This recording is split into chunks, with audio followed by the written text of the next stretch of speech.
Bismillahirrahmanirrahim. Assalamualaikum warahmatullahi wabarakatuh.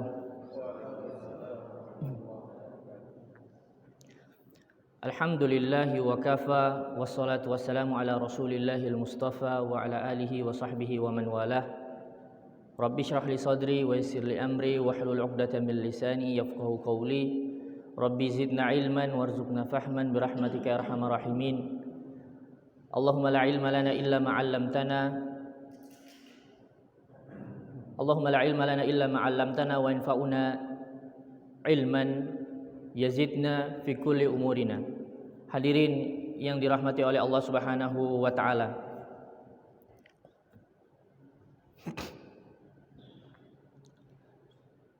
Nabi sallallahu alaihi wasallam itu adalah sosok figur teladan, panutan yang kata para ulama, beliau adalah seorang mumahhad, adalah orang yang sudah memang dipersiapkan oleh Allah Subhanahu wa taala di masa, kalau kita baca literatur sebelum Nabi sallallahu alaihi wasallam diutus, terjadi kekosongan figur. Tidak ada satupun sosok figur yang menonjol di zaman beliau alaihi salatu wasallam. Maka Allah Subhanahu wa taala mengutus Nabi Muhammad sallallahu alaihi wasallam untuk mengisi kekosongan figur itu. Beliau sudah memang dipersiapkan oleh Allah Subhanahu wa taala. Dalam Al-Qur'an Allah Subhanahu wa taala berfirman, "Laqad ja'akum rasul." Telah datang kepada kalian seorang rasul. Telah datang seorang rasul kepada kalian. Min anfusikum. Kata min anfusikum oleh sebagian ulama tafsir itu diartikan min lugatikum, dari bahasamu sendiri atau dari bangsamu sendiri, di mana Nabi sallallahu alaihi wasallam adalah berbangsa Arab yang diturunkan kepada orang-orang Arab. Tetapi di tafsir yang lain dikatakan Nabi sallallahu alaihi wasallam itu min anfusikum, diutus dengan jenis kalian sendiri atau dari jenis manusia. Nah, yang luar biasanya ketika Nabi Muhammad SAW diutus sebagai seorang manusia, namun oleh para ahli bahasa disebut huwa al-bashar wa laysa kal-bashar. Beliau manusia tapi tidak sama dengan manusia lainnya. Beliau mengerjakan hal-hal yang sebagaimana dilakukan oleh manusia. Bahkan beliau dicemooh oleh orang-orang Yahudi. Kata orang Yahudi, "Mahadar rajul?" Siapa laki-laki ini? Ya'kulu ta'am wa yamshi fil aswaq. Dia makan sebagaimana kami makan dan dia juga jalan-jalan di pasar. Sebagaimana bayangan orang Yahudi bahwa nabi itu haruslah memiliki hal-hal yang di luar nalar, hal-hal yang di luar logika. Sebagaimana Musa alaihi salam bisa membelah lautan, bisa menjadikan tongkat menjadi ular, atau sebagaimana Isa alaihi salam yang apapun yang dia mau langsung jadi. Bim salah bim langsung jadi. Bukan bim salah bim juga, tapi kun fayakun langsung jadi. Atau seperti Bunda Maryam, apa yang beliau pikirkan dan minta langsung Allah kasih. Ketika beliau minta pisang, Allah langsung kasih pisang, walaupun di jazirah Arab tidak ada pisang. Nah, Nabi alaihi salatu wasalam diutus dari jenis manusia sendiri. Beliau menghilangkan sifat eksklusivitasnya. Beliau seorang manusia tapi makan sebagaimana manusia makan. Beliau pergi ke pasar, beliau bekerja, dan terkadang Nabi itu mencuci pakaiannya sendiri.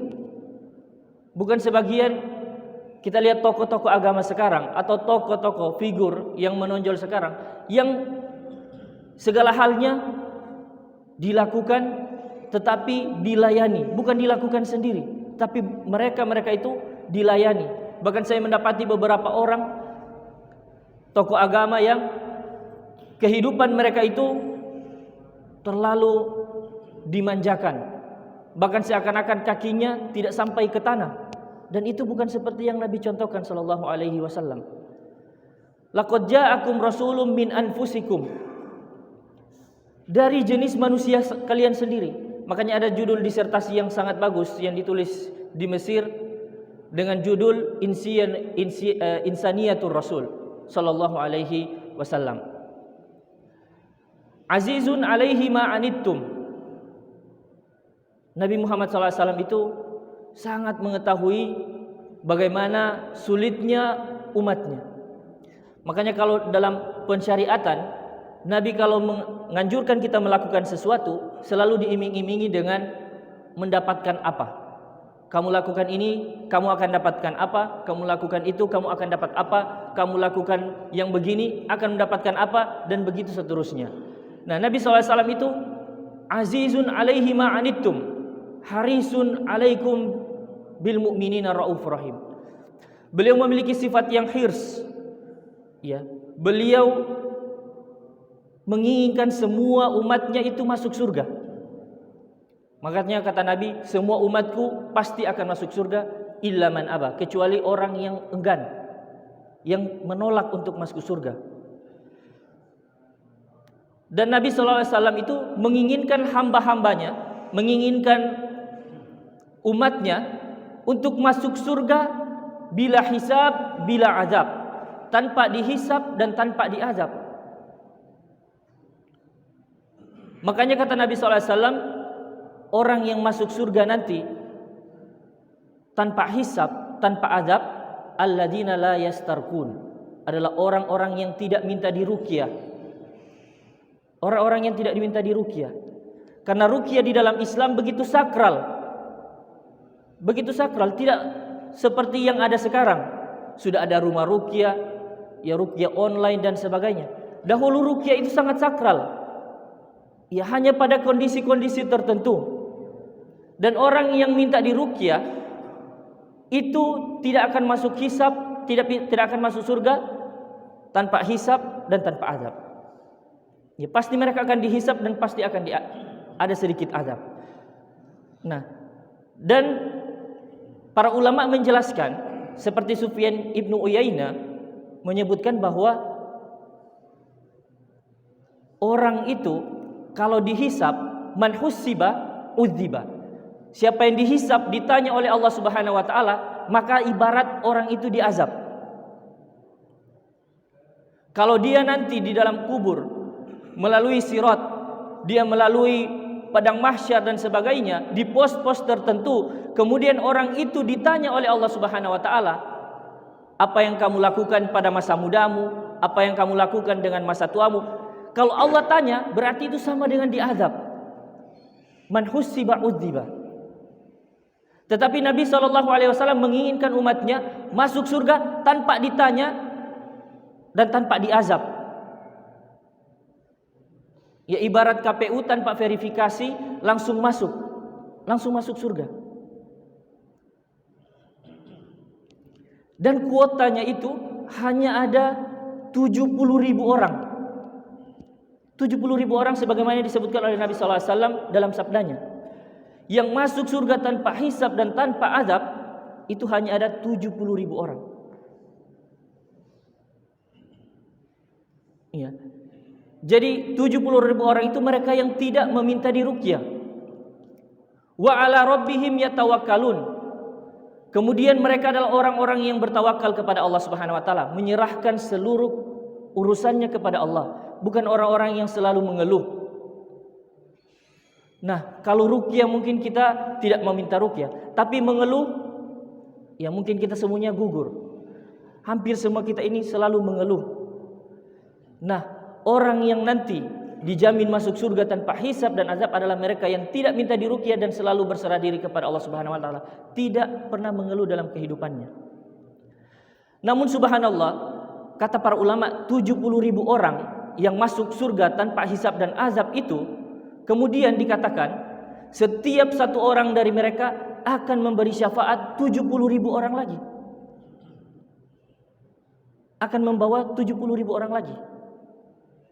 Ya, jadi kita kadangkala berbuat baik kepada orang lain, ya, bersedekah, ya, membantu orang, mengajarkan orang ilmu sampai dia pandai dan bisa mengamalkan ilmunya.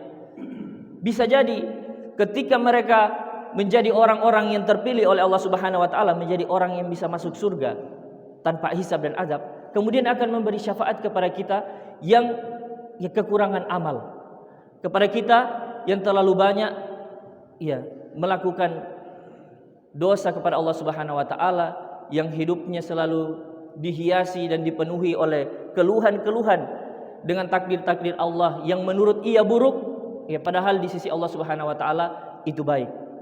Hadirin yang dirahmati oleh Allah Subhanahu wa taala, di bulan suci Ramadan ini tak lupa kita bersungguh-sungguh di 10 hari terakhir ini mendekatkan diri kita kepada Allah Subhanahu wa taala dengan mencari satu malam yang lebih baik daripada 1000 bulan. 1000 bulan kata para ulama 83 tahun 4 bulan. Namun sebagian ulama lain mengatakan bahwa kalau Allah sudah mengatakan kata 1000, maka bisa jadi pahala itu 100.000 bulan, bisa jadi 1 juta bulan, bisa jadi 1 miliar bulan. Ibaratnya 1000 bulan, 83 tahun 4 bulan. Itu sudah rata-rata umur manusia, sudah rata-rata umur maksimal kita. Nah, kalau kita sebagai karyawan kemudian atasan menjanjikan gaji 10 kali lipat kalau lembur 10 hari. Nah, bagaimana dengan Allah Subhanahu wa taala, Rabbul Izzati wal Jalalah, yang menjanjikan kepada para hambanya, wahai hambaku, ada satu malam yang lebih baik daripada 1000 bulan. Maka di waktu-waktu ini masih ada beberapa waktu lagi yang bisa kita perjuangkan untuk mendapatkan malam Lailatul Qadar. Alhamdulillah dari Indonesia sendiri semua malam-malamnya adalah malam ganjil. Semua malam-malamnya adalah malam-malam ganjil, baik dari sisi kita Muhammadiyah atau dari sisi saudara-saudara kita yang mengambil pendapat yang selain kita. Semoga apa yang saya sampaikan ini sedikit dan lebihnya bisa bermanfaat. Jika ada kata-kata yang salah dan menyinggung Bapak Ibu sekalian, mohon dimaafkan. Billahi fisabilil haq fastabiqul khairat. Assalamualaikum warahmatullahi wabarakatuh.